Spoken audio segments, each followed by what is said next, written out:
Hello everyone, जीवन tutorials में आपका एक बार फिर से स्वागत है। लास्ट टाइम हमने केमिकल आपके पास इक्विवेलेंस था या आपके पास जो मैग्नेटिक इक्विवेलेंस था उसके बारे में थोड़ा सा देखा था।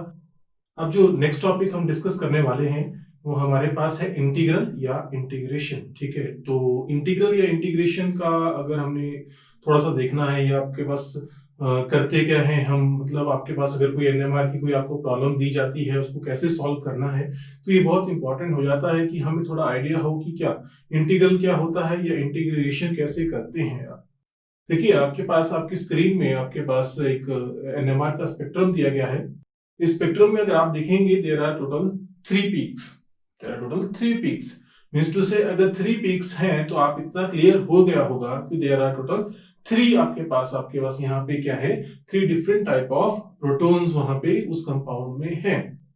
इस डायग्राम, ये जो आपके पास ग्राफ दिया है, इस ग्राफ से आपने एक प्रॉब्लम सॉल्व करनी है। सबसे पहले अगर आपने इंटीग्रल देखना है, इंटीग्रेशन को समझना है, मैं एक प्रॉब्लम सॉल्व करके करवा देता हूं आपको, फिर आपके पास उस इंटीग्रल और इंटीग्रेशन को डिस्कस करते हैं। इट इज बेटर कि आप इस प्रॉब्लम को सॉल्व करें, फिर उसके बाद हम उस चीज को देखेंगे कि हमने क्या किया एक्चुअल में, क्यों किया, उसका रीजन भी समझेंगे। तो देखिए, इस ग्राफ पे आपके पास 13 total 3 different type of protons, अगर यहाँ पे 3 डिफरेंट टाइप ऑफ प्रोटॉन्स हैं तो मैं एक, देखिए आपके पास कुछ एक एग्जांपल आपके पास दे दिए यहाँ पे, और ये जो एग्जांपल यहाँ पे लिखे हैं मुझे फाइंड आउट करना है कि ये जो ग्राफ है ये कौन से एग्जांपल के साथ कॉरेस्पॉन्ड कर रहा है, किसको ये मैच कर रहा है। तो जरूरी नहीं कि आप हमेशा एडवांस्ड एनएमआर के थ्रू ही हमेशा प्रॉब्लम सॉल्व कर सकते हैं। आप सिंपल अगर लॉजिक्स या सिंपल प्रिंसिपल अगर आप समझते हैं उसको लगा के भी आप एनएमआर की प्रॉब्लम सॉल्व कर सकते हैं। तो अभी तो मैं डायरेक्ट सिंप्लीफाइड वे में हम क्या करेंगे, इंटीग्रल लगा के या इंटीग्रेशन करके हम क्या करेंगे, इस प्रॉब्लम को सॉल्व करेंगे। देखिए, अगर मैं नोटिस करता हूं ये जो फर्स्ट कंपाउंड दिया गया है, इस कंपाउंड में आपके पास जो नंबर ऑफ प्रोटॉन्स हैं आपके पास, देखिए इनका रेशियोज अगर मैं निकालता हूं तो 3:2:2 इसका रेशियो है। तो ये जो फर्स्ट कंपाउंड है इसमें आपके पास जो, देखिए आप प्रोटॉन काउंट कर लीजिए, आपको लग जाएगा इजीली पता कि there are 3:2:2 ratio of these proton. Different type of proton कितने हैं, उसमें 3 हैं जो फर्स्ट कंपाउंड। तो नीचे जो स्पेक्ट्रम आपको पता है इसमें जो दिया है उसमें भी आपके पास नंबर ऑफ प्रोटॉन्स कितने हैं, 3 हैं। तो ये तो मैच कर रहा है आपके पास। तो आपके पास बट रेशियोज यहाँ पे क्या है, 3:2:2। एक और कंपाउंड दिया गया है जिसमें आपके पास जो रेशियोज हैं वो 5:2:1 है। There are total 3 different type of protons in that compound also. ठीक है, दूसरा कंपाउंड भी आपके पास है और उसमें जो रेशियोज दिए गए हैं दैट इज 5:2:1। एंड जो लास्ट कंपाउंड मैं यहाँ पे लिख रहा हूं दैट इज थर्ड कंपाउंड। इस कंपाउंड में देखिए आपके पास जो रेशियो है वो क्या है, 5:2:3। टोटल 3 टाइप ऑफ प्रोटॉन्स और आपके पास जो रेशियो है दैट इज 5:2:3। अगर आप इस प्रॉब्लम को कभी भी सॉल्व करेंगे आगे जाके तो उसको सॉल्व करने का तरीका है कि आपको केमिकल शिफ्ट का थोड़ा आइडिया होना चाहिए। जैसे कि अगर मैं बात करता हूं इस कंपाउंड में, तो इस कंपाउंड में जो केमिकल शिफ्ट डेल्टा की वैल्यू है, तो आपके पास एक है 7.33 ppm, एक पीक आपके पास 7.33 ppm पे लाई कर रही है, दूसरी पीक आपके पास 5.1 ppm पे लाई कर रही है, और तीसरी peak directly exactly at 2.0 ppm पे है। तो देयर आर टोटल 3 पीक्स। जो फोर्थ पीक अगर आपको दिख रही है जो 0 पे है वो टीएमएस के लिए है, वो आपको पता ही होगा। ठीक है, तो अब आपके पास अगर मुझे इस क्वेश्चन को सॉल्व करना है इंटीग्रल और इंटीग्रेशन से, not from the delta values, तो कैसे सॉल्व करते हैं। देखिए, जब आप इंटीग्रल या इंटीग्रेशन करते हैं तो आपके पास जो एनएमआर के जो स्पेक्ट्रोमीटर्स होते हैं या आपके पास इवन जब आपके पास जरूरी नहीं है कि एनएमआर के जो स्पेक्ट्रोफोटोमीटर है आपके पास, ठीक है, या स्पेक्ट्रोमीटर्स हैं जो आपके पास, ठीक है, उनमें जो बंडल्ड सॉफ्टवेयर आता है उसके थ्रू आप इंटीग्रेशन करें। There are other softwares also जिसकी वजह से हम इस इंटीग्रेशन को पॉसिबल कर सकते हैं, जैसे कि एमनोवा, उसमें भी आप इस चीज को कर सकते हैं। तो अभी के लिए आपके पास प्रॉब्लम में देखिए आपको मैंने क्या किया, इंटीग्रल की वैल्यू पहले दे दी है। इंटीग्रल की वैल्यू दी है मतलब अब आपके पास जो हाइट है, जो पीक है, जिसके अंडर जो एक पीक जो है पूरा जो कर्व जो बना रही है, ठीक है, उसके अंडर जो एरिया है उसको हम डिवीजन की टर्म में रिप्रेजेंट करते हैं। तो मींस टू से अभी आपके पास जो डिफरेंट पीक्स हैं, चाहे छोटी पीक होगी तो कम एरिया कवर कर रही है ये, लार्जर पीक है तो ज्यादा एरिया कवर कर रही है, तो मींस टू से ये जो पीक्स है ये एरिया कवर करके रखेंगी। इस एरिया को हम क्या करते हैं, डिवीजन की टर्म में रिप्रेजेंट करते हैं। There are total 3 type of protons है, टोटल 3 टाइप ऑफ प्रोटॉन है, ठीक है। मान लीजिए आपके पास 3 टाइप ऑफ प्रोटॉन है, ए, बी एंड सी। तो जो आपके पास पीक जो है 2.0 ppm पे है, वो आपके पास पीक ए कंसीडर कर रहा हूं, corresponding to A type of proton. और जो पीक बी है जो आपके पास 2.0 ppm पे है, सॉरी आपके पास 5.1 ppm पे है, ठीक है, वो आपके पास रिप्रेजेंट कर रही है बी टाइप ऑफ प्रोटॉन को। देखिए पहली एक फर्स्ट पीक होगी, पीक नंबर 1 जो मैं जिसको पीक ए बोल दिया, उसमें आपके पास आ गया 2.0 ppm पे फर्स्ट पीक, ठीक है। और पीक ए मैं कंसीडर कर रहा हूं, टाइप ऑफ प्रोटॉन्स होंगे A type of protons. Second B जो है, बी जो पीक है, सेकंड जो पीक है दैट इज स्मॉलर वन, तो उस पीक को मैं बोल रहा हूं वो 5.1 ppm पे लाई कर रही है। अगर वो 5.1 ppm पे लाई कर रही है तो इसका मतलब ये हुआ कि अब आपके पास वहां पे मैं इसको बोल रहा हूं ये पीक बी है, और आपके पास ये कॉरेस्पॉन्ड कर रही है बी टाइप ऑफ प्रोटॉन को। There is third peak that is 7.33 ppm पे है, दैट इज 7.33 ppm पे है, तो इसका मतलब वो मैं पीक सी कंसीडर कर रहा हूं यहाँ पे, और आपके पास यहाँ पे जो पीक है वो कॉरेस्पॉन्ड कर रही है सी टाइप ऑफ प्रोटॉन्स को। अब अगर मैं यहाँ पे मैंने बोला कि देखिए जो हाइट है वो कॉरेस्पॉन्ड कर रही है एरिया अंडर दैट कर्व, ठीक है, तो इसका मतलब ये हुआ कि अब आपके पास मैं इसको किस में रिप्रेजेंट कर रहा हूं, डिवीजन में। और इन डिविजन्स के थ्रू मैंने क्या करना है, प्रोटॉन्स को फाइंड आउट करना है कि कौन सा प्रोटॉन कितने नंबर में है। कैसे फाइंड आउट करूंगा, बहुत सिंपल है। आप सबसे पहले स्मॉलेस्ट पीक के अंडर जो आपके पास डिविजन्स दिए गए हैं उसको फाइंड आउट करेंगे। तो देखिए अगर आपके पास स्मॉलेस्ट पीक आ रही है कौन सी, बी टाइप ऑफ प्रोटॉन, जो बी पीक है, ठीक है, या आपके पास जो मिडल में जो आपके पास 5.1 ppm पे है, वो आपके पास वहां पे जो नंबर ऑफ डिवीजन दिए गए हैं, दैट इज कितने डिवीजन दिए गए हैं, 22। अब आपके पास अगर वहां पे 22 डिवीजन दिए गए हैं, तो कॉरेस्पॉन्डिंग टू दैट अगर मैं अब सेकंड थर्ड जो आपके पास पीक ए पे जाता हूं, उसमें आपके पास जो नंबर ऑफ डिवीजन्स दिए गए हैं दैट इज 32.5, और यहाँ पे जो आपके पास जो पीक सी है उसके जो डिवीजन दिए गए हैं दैट इज 55.5।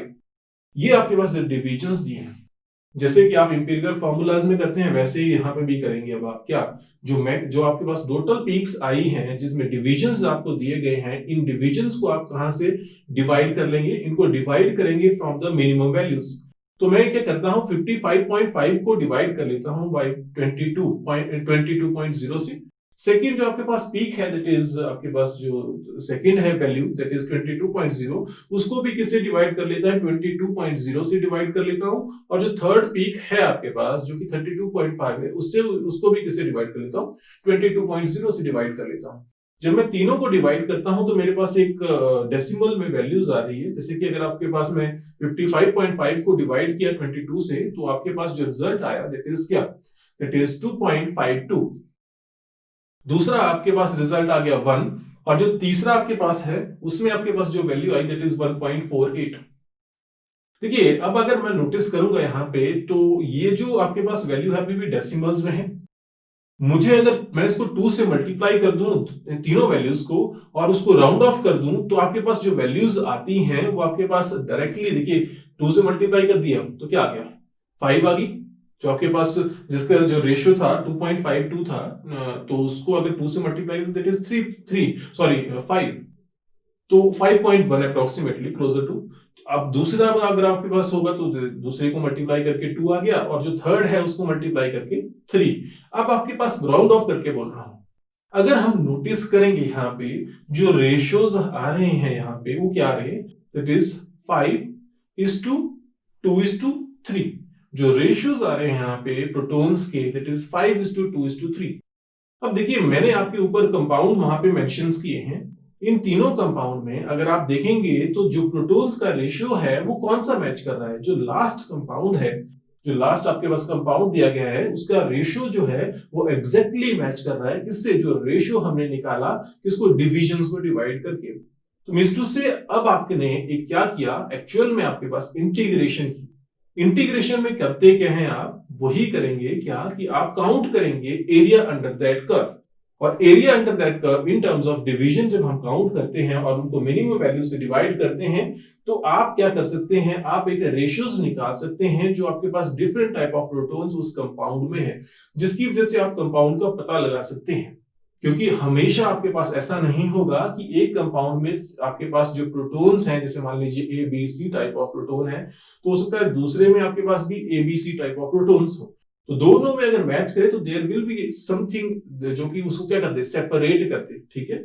जो रेशियोज जो आपके पास जो कंपाउंड है उसको सेपरेट कर दे। एबीसी से तो आपको डिफरेंट टाइप ऑफ प्रोटॉन लगे पता, लेकिन अब मुझे सेपरेशन के लिए कोई और तरीका चाहिए जिससे कि कंपाउंड का मुझे पता चल जाए। तो इसको पता लगाने के लिए क्या करना पड़ेगा मुझे, सिंपल क्या कि अब आपके पास क्या इंटीग्रेशन करूंगा, और इंटीग्रेशन के थ्रू मैं इसको क्या करूंगा, सॉल्व करूंगा। तो ये देखिए एक क्लियर है आपके पास क्या कि जो एरिया अंडर द कर्व है वो आपके पास नंबर ऑफ एब्जॉर्बिंग प्रोटॉन्स को क्लियरली रिप्रेजेंट करता है। तो मतलब ये कि जितने ज्यादा नंबर ऑफ एब्जॉर्बिंग प्रोटॉन्स होंगे उतना ही वो जो एरिया अंडर दैट कर्व है वो इंक्रीज कर जाएगा, उतनी ही जो हाइट ऑफ पीक है वो भी क्या कर जाएगी, इंक्रीज कर जाएगी। तो ये जो एरिया अंडर दैट कर्व है ये हमें हेल्प करता है किसको डिटरमाइन करने के लिए, जो रेशियोज है प्रोटॉन्स के किसमें, इन दैट कंपाउंड। तो इसकी वजह से आप फाइंड आउट कर सकते हैं कोई कंपाउंड कौन सा हो सकता है। जो हाइट ऑफ दैट पीक है that is called as integral. जो हाइट है पीक, जो पीक की आपके पास हाइट आ रही है, this is called as integral. और आपको ये जो आपके पास इंटीग्रल की पीक जो आपके पास इंटीग्रल दिया गया है या आपके पास नंबर ऑफ डिविजन्स दिए गए हैं, ये जरूरी नहीं है हमेशा आपको कंपाउंड में हो। लेकिन जब आपके पास आपको इंटीग्रल या इंटीग्रेशन के थ्रू प्रॉब्लम सॉल्व करने के लिए दी जाएगी तो आपको हमेशा ये डिविजन्स आपके साथ में लिख के या प्रेजेंट किए जाएंगे, और इसके थ्रू आप फिर क्या कर सकते हैं, प्रॉब्लम्स को सॉल्व कर सकते हैं।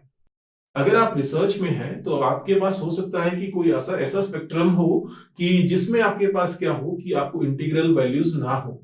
तो इन दैट केस आपको करना क्या है कि आपके पास जो स्पेक्ट्रम है उसको आपने खोलना है किसमें, एमनोवा में। जब आप उसको एमनोवा में खोल लेंगे तो उसके बाद आप क्या करेंगे, जो स्मॉलेस्ट पीक है उसको फाइंड आउट करेंगे, लोकेट करेंगे, और उसके कंपैरिजन में हम क्या करेंगे, अदर पीक को असाइन करेंगे, जिसकी वजह से आपको एग्जैक्ट रेशियोज का पता चलेगा, और इसकी वजह से आप क्या कर पाएंगे, जो रेशियोज है प्रोटॉन्स का उसमें फाइंड आउट कर पाएंगे।